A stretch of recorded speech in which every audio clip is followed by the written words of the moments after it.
Why didn't you choose we stay in Rome? Why didn't you choose we go to the south? Rome. I don't like the life of Europe. It's very fast for me. Fast in terms of fast life. You know, like you have to our work friends there have to work jobs, like 3 jobs. okay. Life is expensive. You need a lot of money so that you can have like here when you have like 10,000, you're in Mombasa, yes. same.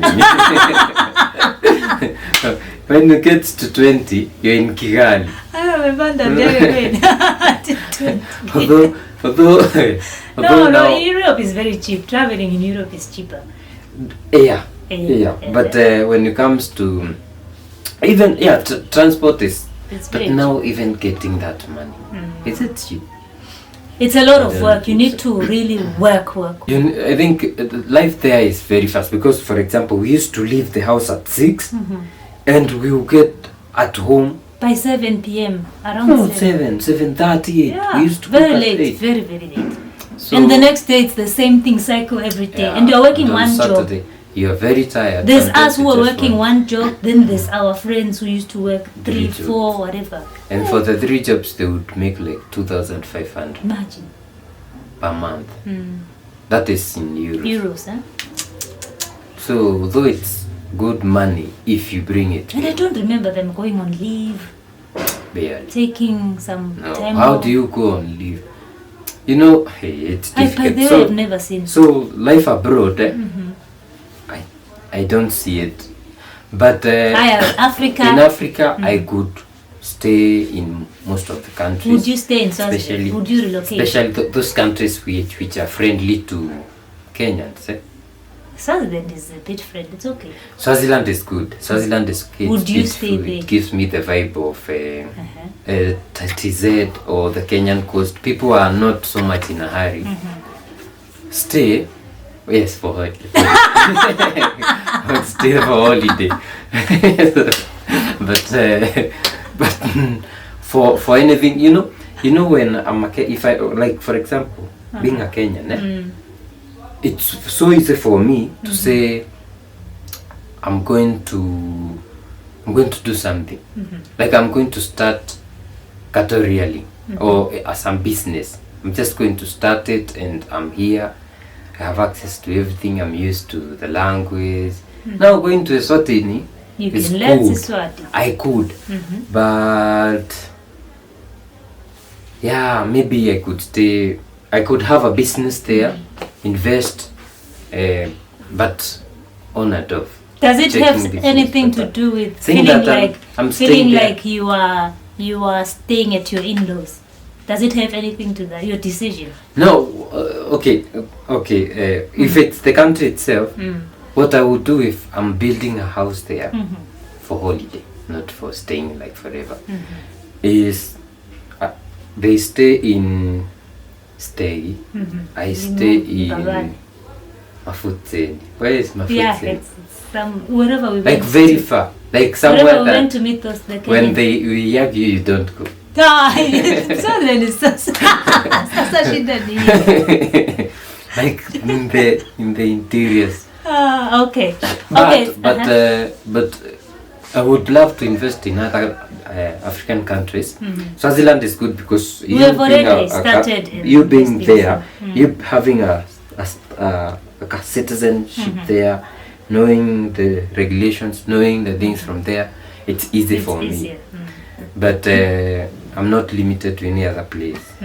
Yeah, but staying outside my country, I would be going home like all the time. Okay, now you've heard it, guys. I've heard that question for so many times. Why the question is why don't I relocate? No, not why. Like, would you guys consider relocating to South Africa, to Swaziland, to Not South Africa. Mostly South Africa and Swaziland. Not South Africa. Maybe Swaziland. Not relocating. Having parts. Maybe 1 year has 12 months. I could give 3 months for business. Which is fair. Okay, so you've heard it, guys. I know there's a traditional aspect there where it feels like hapana, kwa in-laws, nini. But business-wise, Swaziland, we have already started looking into opportunities. In-laws may be the land, not the country. Not the country. Yeah. Okay, so I'll try and convince him. We see what we do there. So, what's up? Do you think it's important for me as a foreigner or for a foreigner to learn the local language for the country that they have relocated to or they are married into for, acceptance and I don't know what else the language helps? So it's not just when you're married. When you're working in a different country, like for example, if you're from Ghana, then you are working in Tanzania, it would be very wise or prudent to learn Swahili. Why? One thing you get to experience the real life. Then when it comes to buying things, when they know you are not from that country, you are overcharged. They exploit. Then when they know you are not from that country, but you're speaking their language, the rate of acceptance is very high. So people like accept you and they put you closer to their heart, like now you are part of us. It's like me going to Swaziland and speaking some Maasai. They'll be like, this one.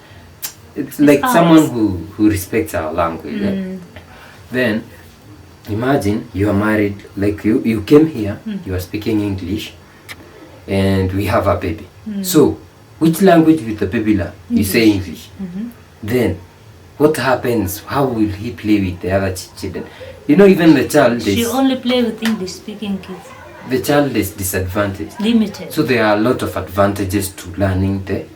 Because when you get married to a certain country, to a certain man in a country, let's say you get married in Ethiopia, and you are among the Amhara people, you start speaking Amharic. Because now that it becomes your language, so that you can give your child that language. So it becomes the mother language. So it's very important. Let me give you guys an example. Yesterday, I visited Nyao House. For Kenyans, they know that's where you process IDs and passports and anything that has to do with whatever documentation, government documentation. So it was almost lunchtime. It was not even almost. It was 1:10. This lady has switched off her computer. She was ready to go for lunch. Actually, we met her by the door. And then the officer who took me in was like, hey, please, saidia huyu dadangu wa Swaziland, she needs this and this and this. Then the lady was like, but I've already switched off the computer. Then I asked her also in Swahili. And then she's like, are you sure huyu ni Mswazi? Are you sure this lady is Swazi? And she was like, hebu msaidia. So it was easy for the lady to say, because of that, huyu ni wetu. Let me just go and switch on the computer and help her fast because she has impressed me. For her it was like, oh wow, I didn't expect this. So when I think they were trying to communicate in Swahili so that she can tell the guy that wewe ni lunchtime, ni masaa ya lunch, siwezi rudi kwa ofisi. Then she realized that I understand the language. She was like, I cannot even run away from this lady, she will understand. And it was exciting for her to learn that, she also understands the language, let me just help her. And then she goes, I would have stayed for a whole hour waiting. It's also very important. When we were in campus, my friend and I were on, when you go to the cafeteria, you have to queue for the food. So the guy is speaking Kikuyu and was like, he's talking about the guy behind him. The guy is a Luo, but he knows Kikuyu. Pull up. So the guy starts speaking Kikuyu like, guy! So another important thing is people will not talk bad of you. Exactly. I remember, let me tell you something, sweetie, and before I used to understand Swahili, he would speak on the phone, even if it's just a genuine conversation with a lady and they are maybe greeting each other. But the fact that I didn't understand, I felt like he's cheating on me, he's betraying me. It felt so bad. And do you remember, at some point I used to be so frustrated, like what are they even talking about? What are they saying? Maybe they are gossiping me. But right now, I understand Kikuyu, I understand Swahili, so I usually know what is happening, and it's easy for me. So imagine you live your whole life married to a foreigner and you don't want to learn their language. It becomes a challenge. Marrying outside your country, it's fun, eh? It's fun. You get to, especially once you have the money to travel, to relate with the different cultures, to learn. Utafute mtu anaingia kwa viatu zako. Like someone who fits in your shoes. When I mean you fit in your shoes, is someone who supports you your dreams, eh? Someone will understand when you are struggling, because I imagine if when we were struggling and I gave you so much pressure, what it could have done to you even mentally. You know, so sometimes it's you really need somebody to be supportive, because someone would be demanding a car when you can't even afford to pay rent, and they're like, I'm not entering a matatu anymore. So what do we do now? Do I take Ubers for you all the time? I don't even have the money. So I think that is very important. Yeah. There's a guy who said that a woman is it's like an investment. You give a woman a seed. They multiply. You give them a sperm, they bring a baby. So look for a person who, when you tell them your idea of life, instead of bashing you, they support you. They can think of something that used to happen when they are growing, and they tell you their experience. You all put together to grow together. So inakuanga muhimu sana. Sawa, thank you guys. There you have it. Please write in the comment section. Salimiana, shout out. Nitasalimia wanyama wafula huko Western. Sawa. Give yourself a shout out. He also has a YouTube channel. Give yourself I have a YouTube channel called By Africans for Africa. If you'd like to see in Africa investments, people are doing something to change the narrative of Africa in terms of entrepreneurship. If you want to see the life of Eswatini, the time we were there, like and last we are going year, back soon. I was amazed to see they sell motura and chicken feet, although in supermarket, although it's here now. So go guys and watch those videos, and more coming. And subscribe, yeah? Subscribe. Asanteni sana for watching, and let's get this channel to 5,000 subscribers by August. It's possible. By next month. Yeah, by next month. Okay, I'll see you in my next one, guys. And do write in the comment section that more of him, so that he'll be pressurized to come back. I'll see you. Tapata pressure. Niko fresh bari. Sawa, bye guys.